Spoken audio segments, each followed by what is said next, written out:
everyone. I want to first begin by thanking you all for having us this evening.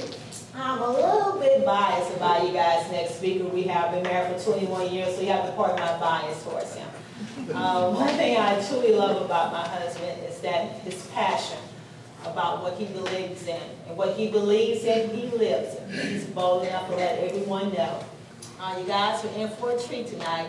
Feel free to ask questions. I know you guys have a lot. We are new to everyone, and we want you all to ask questions because we are concerned about the direction this country is going in.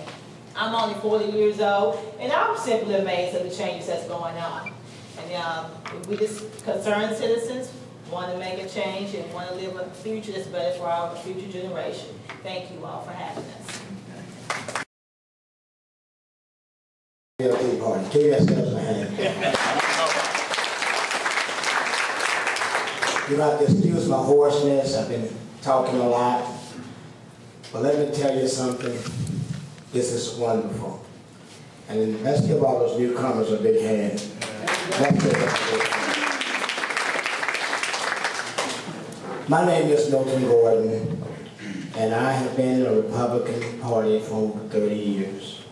And I was a Republican when it wasn't popular to be Republican, especially in Louisiana. But I love my conservative values. And I'll often tell them many times, I did not leave my party, it left me. And I listened to the gentleman talk about the oil situation. That's another reason I'm running for senator. I've said it years ago, we did not need the Saudis' oil.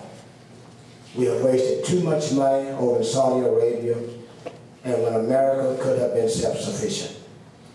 Those places that he's talking about over in South Dakota, North Dakota, Montana, I've been there. I've been out also down in on the Gallows, Arizona, me and my wife. I've traveled there many times. I've been in every state in the union. I'm not someone who decided to wake up one morning and say, I'm going to run for the United States Senate. I worked hard on a conservative campaign. Years ago, when the federal government wanted to integrate our schools, I was a little young then, but I stood with Clyde Holloway. Some of you probably remember the deal in Forest Hill. I knew what that was about. I was called a racist by whites, and I was called Uncle Tom by blacks. So I've been on both sides of it. But I always stood for what I believed in. The reason I've always fought the federal government is because I believe in the freedom of the human spirit. I believe that all rights are given by Almighty God. My mother raised me that way. And she always told me, she said, son, you can do anything in this country. All you have to do is work for it. I am sick and tired of Washington telling me what I can and cannot do. I am sick and tired of so-called conservatives being a conservative when it is convenient. We need true conservatives in this country. And yes, Mandeville Tea Party, I've heard the liberals and I've heard the newscasts, and they've said that you all basically were a white, angry, old, right? Well, that's what they say. They say you're an old, angry white man. Well, I'm not old, and I'm not white, but I am angry. I am angry.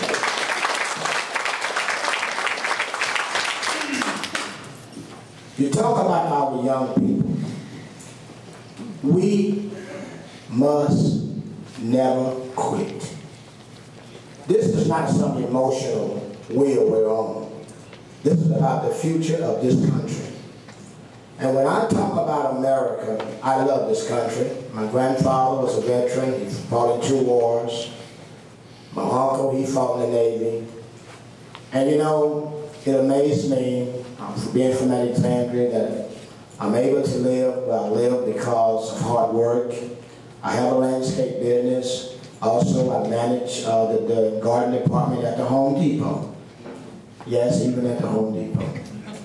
I know you heard some bad things about them. And I've had people say, but the only thing that's going to straighten them out is you. We have got to send a strong message even to these large corporations that you may ship your jobs to America, but in the end, you still have to come back. We have got to quit rewarding large corporations that send jobs overseas. I was listening about the oil companies. You know, we can blame Washington. We can place the blame at Obama's feet. But you know, I place the blame at the people who we sent to Washington. Yep. It starts here. Louisianians must take care of Louisianians. I was raised that way, and the old saying that I always say, we take care of our own. I saw the national media, and if you don't mind me, let me put these notes aside. Just be who I am, okay? Yeah. I saw the national media. I am sick and tired of Louisiana being belittled. I love this state. And I have been everywhere. I could have lived other places, but I was born in Louisiana, and I intend to die here. And when I see the national media do the things they did in June to our state, and you ever know there's always the negativeness, Yep. but they don't talk about the good things of Louisiana. When I talk to the media, and here it is, they could classify me as an African-American conservative. I'm an American. I'm an American. And when I hear that, they don't want to hear me. Let me tell you why they don't want you to hear that. And they don't want me to be seen. It's because when I speak, I can speak from both sides. I know conservative values work. I said years ago that the direction this country was going in, it would cause a great deterioration of moral values in this nation.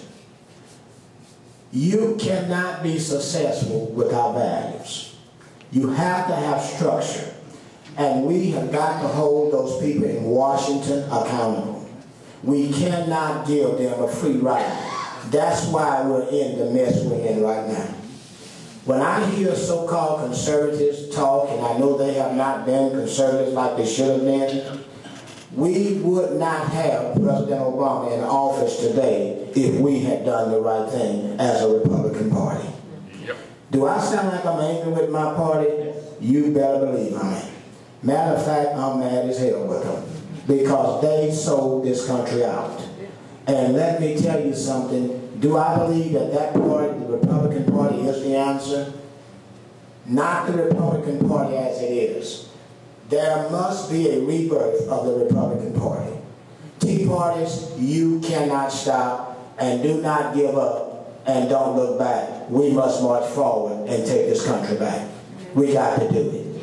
Young people, you say don't understand, put yourself in their shoes. When you were young, that's why the Apostle Paul said, when I was a child, I spake as a child. And now that I'm a man, we're going to put foolish things away. If we live our values and fight for what we believe in, those young people are going to join in. They're going to join in. We cannot